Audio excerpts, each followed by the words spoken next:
de la FGR, représenté par Bruno Julia à mes côtés.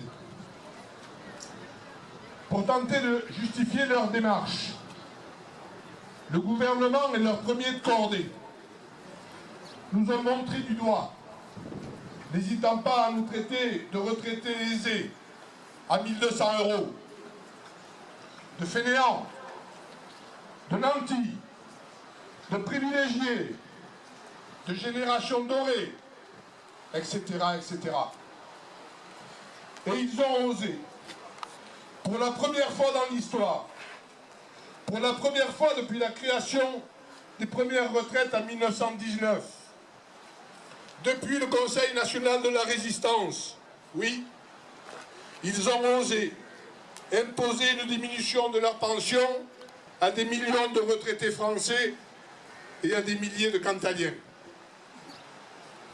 Le prélèvement de 1,7% de CSG supplémentaire au 1er janvier sur les pensions de retraite a eu pour effet immédiat de réduire le pouvoir d'achat des retraités de 300 € à près de 1 000 € par an pour certains foyers. Il n'est pas banal de relever que ce nouveau prélèvement constitue une augmentation de la part de CSG de plus de 25%, pendant que nos pensions ont évolué en 4 ans de moins de 1%. De plus en plus nombreux sont ceux qui, selon les informations données par le gouvernement, pensaient ne pas être touchés par cette mesure.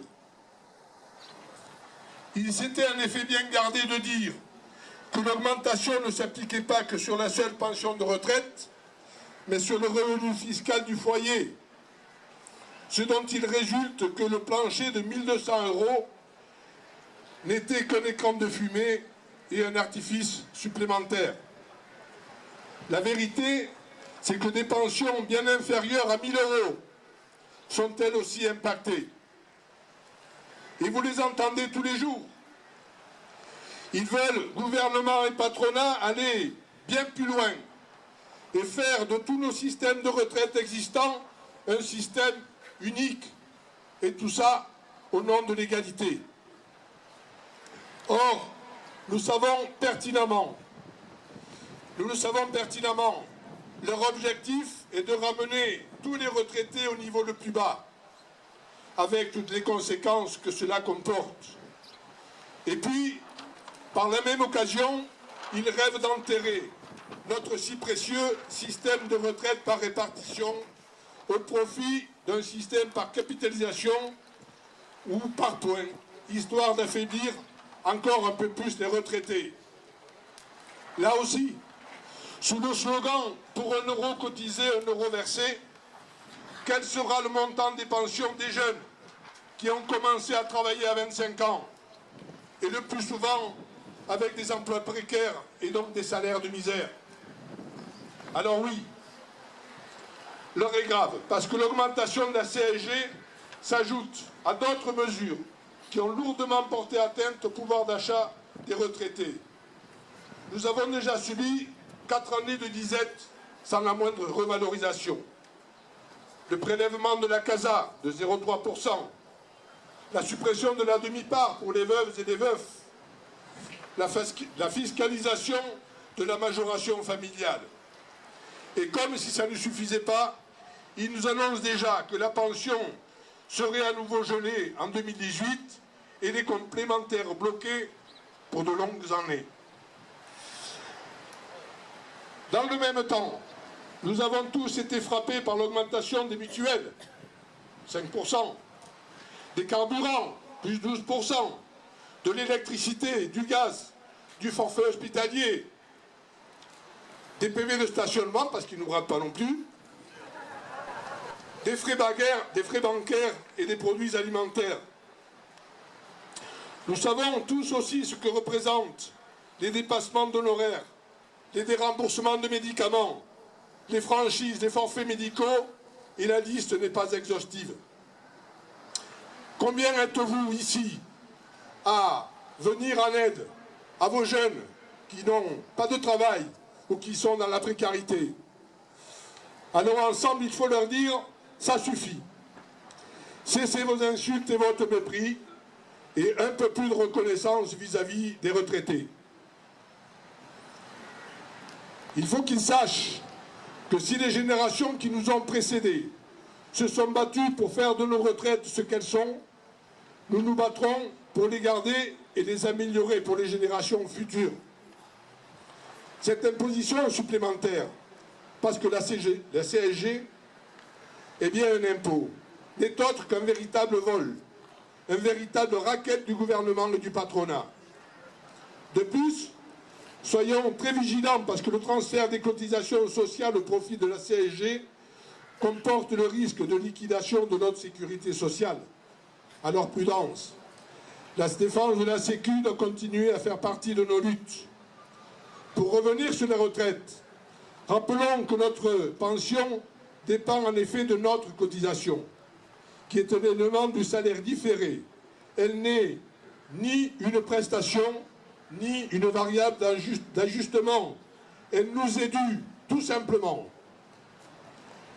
Aussi, sachez, mesdames et messieurs du gouvernement et du MEDEF, que si nous bénéficions d'une pension de retraite, c'est parce que nous avons travaillé durant 40 ans, cotisé durant 40 ans, et parmi vous certainement bien plus.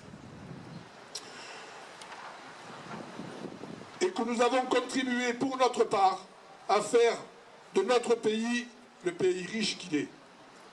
Alors non, et 100 fois non, nous n'allons pas nous excuser parce que nous exigeons le juste retour de nos cotisations, fruit de notre travail, pour bénéficier d'une pension de retraite digne du XXIe siècle. Chers camarades et chers amis, il n'est pas utile d'avoir fait HEC ou l'ENA pour savoir compter. Nous tenons à rappeler ici que 1,7% de CSG en plus représente 25 milliards d'euros de recettes supplémentaires dans les caisses de l'État.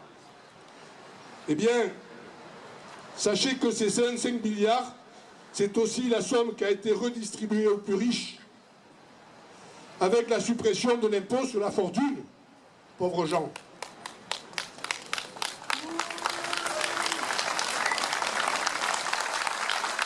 Et par la diminution des taxes pour les entreprises, 20 milliards, des aides qui ne sont soumises à aucune condition. Il faut aussi que soit rappelé que 39 milliardaires ont vu leur fortune exploser de 21% pour la seule année 2017 pour atteindre 245 milliards d'euros.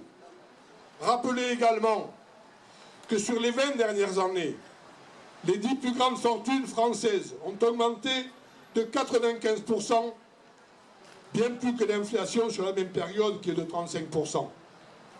Alors oui et 100 fois oui. Des riches, il y en a. Des nantis, il y en a. Des privilégiés, il y en a aussi. Dans notre pays, et nous savons où ils sont et qui ils sont. Soyons fiers de notre statut de retraité et exigeons ensemble la satisfaction de nos revendications justes et légitimes. Il suffit d'aller chercher l'argent là où il est et mettre à contribution tous les revenus du capital, au même taux que participent les salariés, pour permettre un haut niveau de protection sociale et une augmentation très sensible de toutes les pensions de retraite. Contrairement au discours bien huilé de nos gouvernants, complaisamment relayés par certains grands médias, d'autres orientations et d'autres choix sont possibles. Soyons convaincus, déterminés et solidaires pour une société intergénérationnelle respectueuse de ses aînés et de sa jeunesse, parce que, selon notre slogan, que vous avez entendu tout à l'heure, des jeunes dans la galère, des vieux dans la misère, de cette société-là, on n'en veut pas. Alors, exigeons ensemble le retrait de cette mesure, aussi injuste qu'insupportable, et la restitution de ce qu'ils nous ont volé. Exigeons ensemble l'augmentation de toutes les pensions de retraite. Je vous remercie.